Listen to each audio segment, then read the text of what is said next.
మన డీమన్ గడికి చిన్నప్పటి నుంచి హీటర్ అయితే అలవాట్లేదు కదా, ఆడికి అలవాట్లేక ఆడు సడన్ గా లైట్ వెలిగిందని చెప్పి ఆ హీటర్ దగ్గరికి వెళ్ళి అయితే ఆడు గుండు కాల్చుకున్నాడు. మామ ఎరా నీకు ఎందుకురా ఈ అన్ని ఆశాలు అని అడిగితే ఏమన్నాడంటే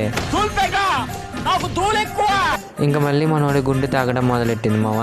అందుకని చెప్పి ఇంకా మన వాటర్లో టీడీఎస్ అయితే చెక్ చేసుకుంటున్నా. సో టీడీఎస్ వచ్చేసి మినిమం ఒక 455 అయితే ఉంది మామ. సో ప్రాబ్లం ఏం లేదు, కొంచెం ఇంక్రీజ్ అయింది అనమాట. ఇంకా మనం క్లీనింగ్ అయితే మొదలెట్టేద్దాం. సో పనిలో పని అయితే చెప్పడం మర్చిపోయాను మామ. సో లాస్ట్ టైం నేను ఎట్టిన చిన్నోడికి పేరు వచ్చేసి అయితే చాలా మంది పేరు అయితే పెట్టారు. సో అందుట్లో ఎక్కువ లైక్స్ ఉన్నది మాత్రం చింటూ అనే దానికి అయితే ఉంది. కానీ ఒక చిన్న బ్యాడ్ న్యూస్, మనోడిని అయితే వేరే వాడికి ఇచ్చేపోతున్నాను అనమాట. సో దాని గురించి నేను తర్వాత అయితే చెప్తా. సో ఇంకా పనిలో పని అలాగే మనం అయితే టీడీఎస్ అయితే చెక్ చేద్దాం మామ. నేనైతే మినరల్ వాటర్ అయితే వేస్తాను అనమాట. సో ప్రస్తుతానికి వచ్చి 392 అయితే ఉంది, ఇంకొంచెం ఇంక్రీజ్ అయితే చేయాలి. సో ఇంకా నేను 10% వచ్చి బోర్ వాటర్ అయితే ఫిల్ చేసిన తర్వాత నేను టీడీఎస్ అయితే చెక్ చేస్తాను. సో ఇప్పుడు ప్రస్తుతం అయితే కరెక్ట్గా అయితే ఉందన్నమాట. ఇంకా ఇది రికవర్ అవుతాడో లేదో చూద్దాం, ఎందుకంటే ఆడ హెడ్ చాలా అయితే డిక్రీజ్ అయిపోయింది అనమాట. చాలా లావుగా అయితే ఉండేది, మళ్ళీ కొంచెం తగ్గింది. అందుకే నేను అప్పటికప్పుడైతే నేను చేంజ్ అయితే చేశాను. సో ఇది మామ ఇయాల్టి వీడియో. సో ఇంకా వీడియోని ఎవరైతే చూస్తున్నారో లైక్ అయితే చేయండి. సో మన అకౌంట్ కొత్తగా చూసిన వాళ్ళు అయితే ఫాలో అయితే చేయండి. ఇలాంటి ఫిష్ రిలేటివ్ వీడియోస్ మీకు డైలీ పెడుతూనే అయితే ఉంటా.